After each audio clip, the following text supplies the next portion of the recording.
Hey you, and welcome back to A Thing Called Art. It feels so good to say that again. I hope you've missed the sound of my voice and are excited for today's vlog.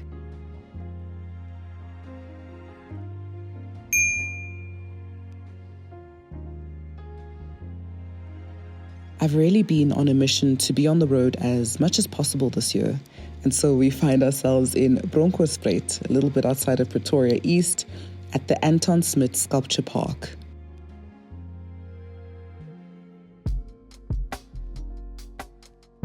Sculpture as a form of visual art is one of my faves. There's something cool in how, unlike 2D paintings and drawings, sculpture occupies three-dimensional space, allowing artists to create objects that can be touched, walked around, and experienced from multiple angles. Growing up, Anton Smit didn't even know what art was. His first exposure to visual arts was through a book he found filled with sculptures by Michelangelo. He saw sculpture for the first time and felt inspired that if a man could do that, so could he.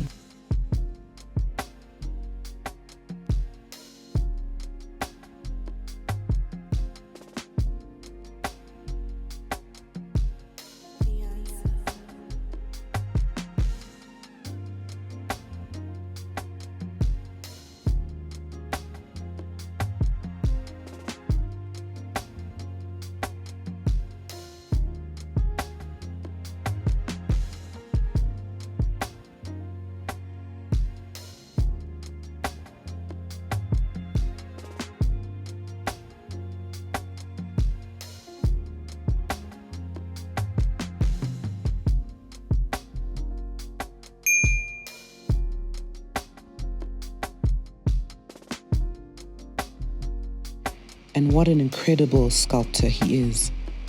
The divine nature of the human figure is central to Anton Smit's sculptures.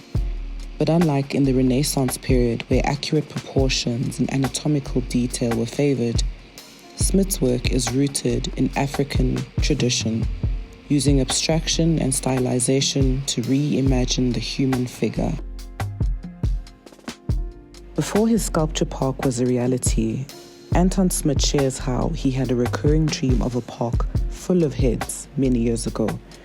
He saw flat heads in the dream and thus made a series of flat heads resembling the heads on Easter Island, even calling the largest head the Passover, an ode to the biblical occurrence.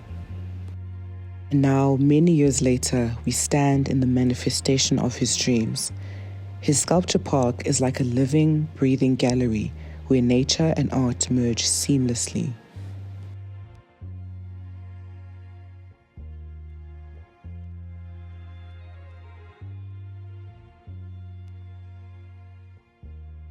And with that, I hope you enjoyed taking a stroll with me through the Anton Smit Sculpture Park. And of course, if you like what you see, don't forget to subscribe.